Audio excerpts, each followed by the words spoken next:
देखो यार, अगर तुम लोग केनी ओमेगा और यंग बस के फैन हो तो तुम लोग के लिए बड़ी खुशखबरी गए, क्योंकि गाइस यहाँ पर फाइनली एईडब्ल्यू के अंदर केनी ओमेगा और यंग बस को न्यू कॉन्ट्रैक्ट में साइन किया जाने वाला है। एईडब्ल्यू के डबल और नथिंग पेपर व्यू के एक बड़े मैच को रेसलिंग ऑब्जर्वर की तरफ से 5 स्टार रेटिंग मिल चुकी है। एईडब्ल्यू के डबल और नथिंग पेपर व्यू के आर्चरी इन द अरीना मैच को लेकर एईडब्ल्यू कंपनी को मेजर प्रॉब्लम हो चुकी है। एईडब्ल्यू कोलिजन पर सीएम पंक और एस स्टील के इन्वॉल्वमेंट को लेकर बैक स्टेज से बहुत बड़ी अपडेट आ रही है। इनका एक बहुत ही बड़ा सुपरस्टार पॉसिबली एईडब्ल्यू को ज्वाइन करने वाला है। तो गाइज वहीं एईडब्ल्यू के सोच को डब्ल्यूडब्ल्यू के द्वारा ब्लॉक करने को लेकर रेसलिंग ऑब्जर्वर की तरफ से बड़ी अपडेट आ रही है। तो गाइज चलिए बिना किसी देरी के शुरू करते हैं इस वीडियो को। और गाइज सबसे पहले बात करेंगे एईडब्ल्यू के डबल नथिंग पेपर व्यू के मेन इवेंट एंकरी इन द अरीना मैच की। वल्गार बात करें यहाँ पर anarchy in the arena match की, तो गाइज ये बात तो आप लोग भी मानोगे कि लास्ट ईयर एईडब्ल्यू के टी मोबाइल अरीना के अंदर Anarchy in the arena match के बाद इस साल भी एईडब्ल्यू के डबल और नथिंग पेपर व्यू के ऊपर Anarchy in the arena match एक बहुत ही शानदार मैच था। बट गाइस यहीं इस मैच के ब्रूटल स्पॉट को लेकर एईडब्ल्यू कंपनी को इस साल काफी ज्यादा मुश्किल का सामना करना पड़ा है, क्योंकि गाइस यहां पर रेसलिंग ऑब्जर्वर ने इस चीज को कंफर्म किया है कि लास्ट ईयर जब टी मोबाइल अरीना के अंदर एईडब्ल्यू ने डबल नथिंग पेपर व्यू के ऊपर Anarchy in the arena match कराया था, तो गाइस उस मैच के अंदर एईडब्ल्यू ने पूरे अरीना के अंदर काफी सारी ब्रूटल और हार्डकोर चीजें की थी। और गाइस लास्ट ईयर एईडब्ल्यू के उस अरीना में उस मैच के बाद जब इस साल एईडब्ल्यू कंपनी ने डबल और नथिंग पेपर व्यू के ऊपर एक बार फिर से Anarchy in the arena match को बुक किया, तो गाइस यहां पर टी मोबाइल अरीना ने एईडब्ल्यू को यह बिल्कुल ही क्लियर कर दिया कि अरीना के अंदर ऐसी कई सारी चीजें गई जो एईडब्ल्यू इस मैच के अंदर नहीं कर सकती गई। और गाइस एईडब्ल्यू कंपनी ओरिजिनली इस साल डबल और नथिंग पेपर व्यू के ऊपर एलीट और बीसीसी के Anarchy in the arena match के अंदर काफी सारे ब्रूटल स्पॉट करने वाले थे। बट गाइस यहां पर टी मोबाइल अरीना के इन सभी आइडियाज को रिजेक्ट करने की वजह से एईडब्ल्यू को इन सभी आइडियाज को ड्रॉप करना पड़ा है। और गाइस लास्ट ईयर अरीना के अंदर काफी सारी ब्रूटल चीजों के बाद इस साल अरीना ने एईडब्ल्यू को यह बिल्कुल ही क्लियर कर दिया था कि एईडब्ल्यू उनके अरीना में ज्यादा फालतू चीजें नहीं कर सकती गए। वेल गाइस देखना बहुत ही दिलचस्प होगा कि टीम मोबाइल अरीना के इतने ज्यादा नाटक करने के बाद भी क्या टोनी खान अगले साल भी एईडब्ल्यू का डबल नथिंग पेपर व्यू इसी अरीना के अंदर करते गए। बट गाइस जहां तक बात रही Anarchy in the arena match की, तो गाइस यहां पर टीम मोबाइल अरीना के इतने ज्यादा नाटक करने के बाद भी फाइनली इस साल के Anarchy in the arena match को रेसलिंग ऑब्जर्वर की तरफ से 5 स्टार रेटिंग मिल चुकी है। और गाइस यहां पर डेव मेल्जर ने फाइनली ये कंफर्म किया है कि एईडब्ल्यू के इस साल के डबल नथिंग के पेपर व्यू के main event BCC versus elite का मैच एक नहीं दो नहीं बल्कि 5 स्टार मैच था। और गाइस मजेदार बात तो ये है कि एईडब्ल्यू के डबल नथिंग पेपर व्यू के मेन इवेंट के साथ साथ एनजेपीडब्ल्यू के बेस्ट ऑफ सुपर जूनियर के फाइनल मास्टर वर्सो वर्सेस टिटोन के मैच को भी रेसलिंग ऑब्जर्वर की तरफ से 5 स्टार रेटिंग मिली है। और गाइस यहां पर इस हफ्ते एनजेपीडब्ल्यू और एईडब्ल्यू इन दोनों कंपनी को दो 5 स्टार मैचेज मिल चुके हैं। वेल गाइस देखना बहुत ही दिलचस्प होगा कि एईडब्ल्यू के अंदर अब अगला 5 स्टार मैच कब और किस इवेंट पर होता है।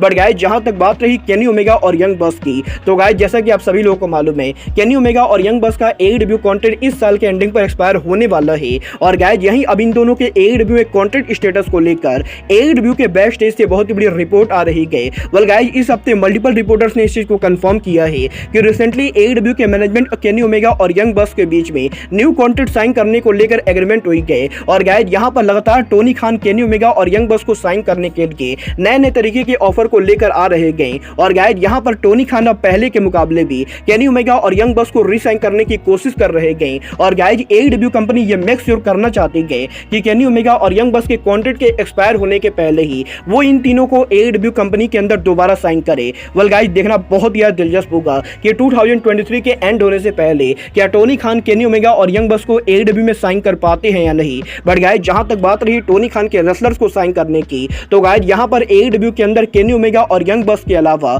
अब टोनी खान इंपैक्ट रेसलिंग के फॉर्मर वर्ल्ड चैंपियन मूस को एईडब्ल्यू के अंदर साइन कर सकते हैं। वेल गाइस इस हफ्ते फाइटफुल ने इस चीज को कंफर्म किया है कि मूस के इंपैक्ट रेसलिंग में 7 साल तक लगातार काम करने के बाद फाइनली मूस का इंपैक्ट रेसलिंग का कॉन्ट्रैक्ट इस महीने के एंडिंग पर एक्सपायर होने वाला है। और गाइस यहां पर जून महीने के एंडिंग के ऊपर मूस इंपैक्ट रेसलिंग को फाइनली लीव करने वाले हैं। और गाइस 7 सालों तक इंपैक्ट रेसलिंग में काम करने के बाद अब मूस इंपैक्ट रेसलिंग को छोड़कर दूसरी कंपनी को ज्वाइन करने के लिए पूरी तरह से ओपन है। और गाइस यहां पर फाइटफुल का यह भी कहना है कि डब्ल्यूडब्ल्यू और एईडब्ल्यू ये दोनों कंपनी मूस को साइन करने में इंटरेस्टेड है। और गाइस यहां पर डब्ल्यूडब्ल्यू और एईडब्ल्यू में से जो मूस को ज्यादा पैसे देगा मूस उसी कंपनी को ज्वाइन करने वाले हैं। वेल गाइस देखना बहुत ही दिलचस्प होगा कि डब्ल्यूडब्ल्यू और एईडब्ल्यू में से मूस को कौन साइन करता है। गाइस जहां तक बात रही डब्ल्यूडब्ल्यू और एईडब्ल्यू की, तो गाइस ये बात तो हम सभी लोगों को मालूम है है कि AEW कंपनी को खुलने के बाद WWE और AEW के बीच में लगातार कंपटीशन चल रहा है और गाइस ये बात भी हर किसी को भली बात मालूम है कि WWE AEW को बिल्कुल ही पसंद नहीं करती गए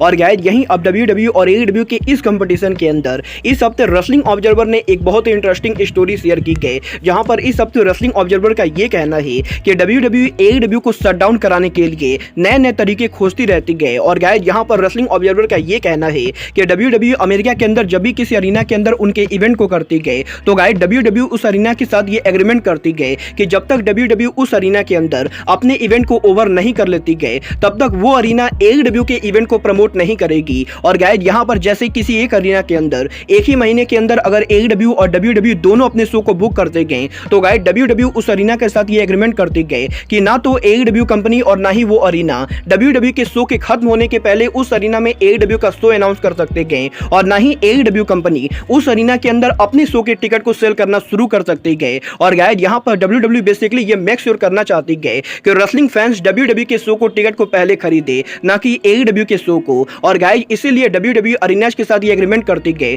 कि जब भी वो उस अरीना के अंदर अपने शो को करेंगे तो गाइस वो अरीना AEW के शो को जल्दी नहीं करा सकती गए। और गाइस यहां पर WWE के अरीना में सोच के 2 हफ्तों पहले और WWE के अरीना में सोच के होने के 2 हफ्तों बाद तक AEW कंपनी उस अरीना के अंदर इवेंट नहीं कर सकती गए। और गाइस बेसिकली यहां पर ये WWE का काउंटर प्रोग्राम है जिसके अंदर WWE ये मेक श्योर करना चाहती गए कि AEW के उस अरीना में इवेंट होने की वजह से कुछ फैंस AEW के लिए WWE के शो को ना छोड़े। वेल गाइस यहां पर मुझे WWE के इस तरीके में कोई भी प्रॉब्लम नहीं लगती गए, क्योंकि गाइस अगर मैं भी AEW कंपनी से कम्पीट कर रहा होता तो गाइस मैं भी इस तरह के काउंटर प्रोग्राम को जरूर करता। बट गाइस जहां तक बात रही AEW की तो गाइस ये बात तो हम सभी लोगों को मालूम है, AEW कंपनी फाइनली 17 जून को उनका brand new TV show AEW collision लाने वाले गए। और गाइस इस शो के ऊपर CM पंक इस शो के बिगेस्ट स्टार होने वाले गए। और गाइस अब जबकि टोनी खान ने CM पंक के रिटर्न को ऑफिशियली अनाउंस कर दिया है तो गाइस इस हफ्ते रेसलिंग ऑब्जर्वर सहित मल्टीपल रिपोर्टर्स ने इस चीज को कंफर्म किया है कि AEW के कोलिजन शो के CM पंक के रिटर्न के साथ साथ एस स्टील भी रिटर्न हो रहे गए।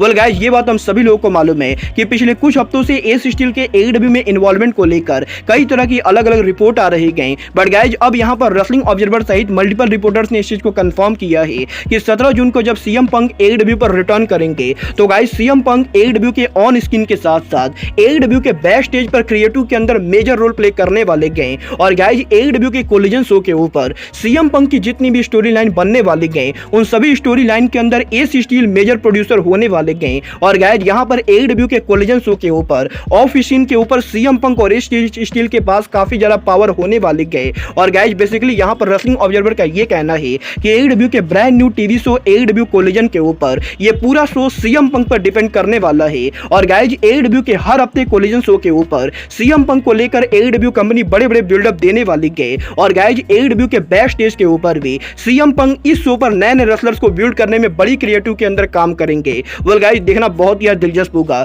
कि टोनी खान के CM पंक को इतनी ज्यादा पावर देने के बाद CM पंक इस शो को कहां ले जाते गए। बट गाइस आपको क्या लगता है टोनी खान का एस स्टील को कोलिजन पर वापस लाना टोनी खान का सही डिसीजन है या नहीं? आप लोग मुझे कमेंट करके बताइए। बट गाइस अब आज के इस वीडियो में बस इतना ही। मैं मिलता हूं आपसे अपने अगले वीडियो में। बट गाइस तब तक के लिए goodbye, good night and bang.